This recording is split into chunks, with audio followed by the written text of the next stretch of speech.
Saturday, crafty friends, and welcome to Creepy 13. It's an open collab hosted by Wandering Dreamer 555, and you can just come on and show something that you're doing to get yourself a card stash built up for Halloween, or you can make anything Halloween. So the other day I told y'all about Karamfila. Y'all know I love her paper. But anyway, now she has doodles, which are the same thing as digital stamps. And I showed you a cute little card that I had made, excuse me, with the little scarecrow. And from the second I saw it, in my mind, I was going Halloween with it. So it has tons of elements. It has more than what I have right here, but I just wanted to show you this because this is what these looked like before, and this is what they look like after.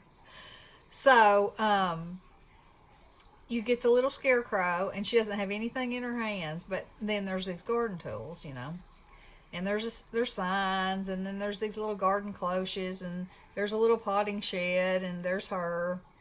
And so in my mind, I could see a spooky little shack, a spooky little scarecrow with all these spooky little tools. And so now I'm going to move these to the side, and we're going to talk about these cards. So we'll do this one first. So I recently got a paper collection. It's a digital collection off of Etsy, and I believe it's called Ghost Stories. And it has, everything is black and white. Okay? So this background paper here was black and white.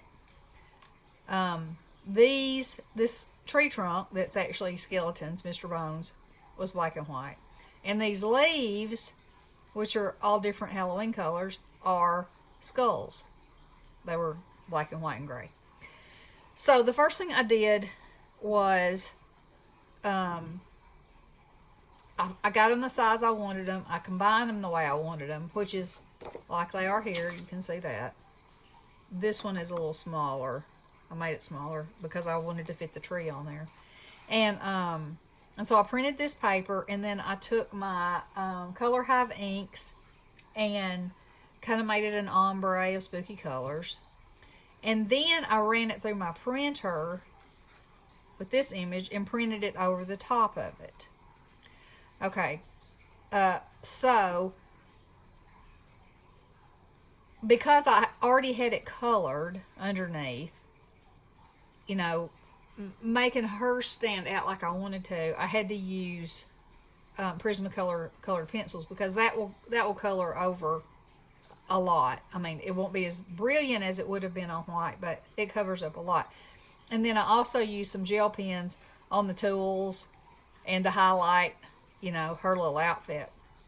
And so this was stamped on there too, with the original, and I just used my white Prismacolor and colored the background of that.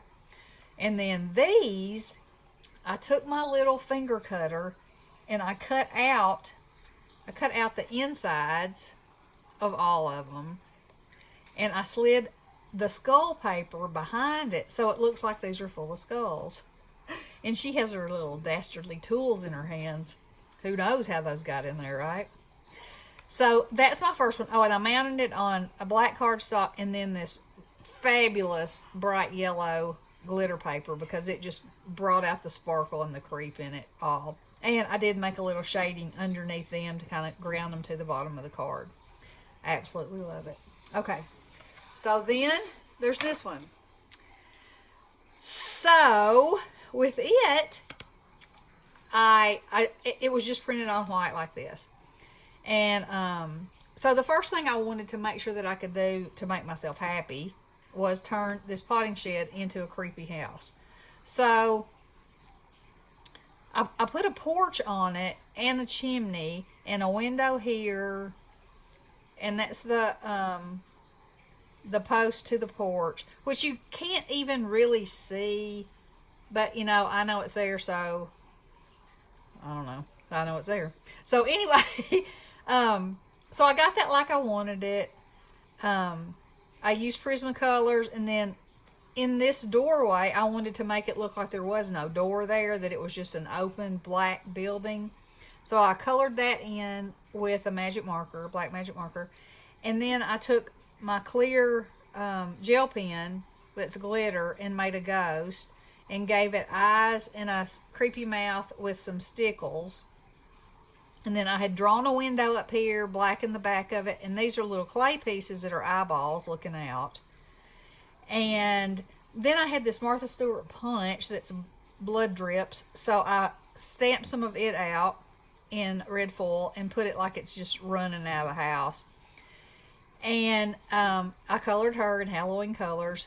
And then these are also clay pieces, and in the center of it is a little dot of, it looks like I got into that one because it's smeared a little bit, this stickle, so that her eyes would look like they were, you know, crazy twinkling, spinning around. And this is the Tim Holtz tag board that says she was spellbound, which she looks like she is. And then for my tree, I just fussy cut well, I didn't even fussy cut. I just cut out a trunk out of these skeletons. So this one I feel like has a lot of stuff in it. The more you look at it, the kind of more you see. And I was kind of looking for a, you know, I don't know, like I was really having fun with that side of it. So the tree is Mr. Bones, you know, stacked and stacked and stacked in the branches. And then I had a Tim Holtz oak leaf punch. And so I used the rest of this piece of paper to cut my leaves out. So if you look closely, you can see eyes and creepy teeth. And, you know, it's just skulls piled up. So I just kind of glued them randomly on. And there's some down here on the ground too, you know, like it would be in the fall. And yeah, and then I justified it to this side because I wanted the leaves to be hanging over some. And I think it's pretty stinking cute. And who would ever think that something as sweet as that could turn into something like that?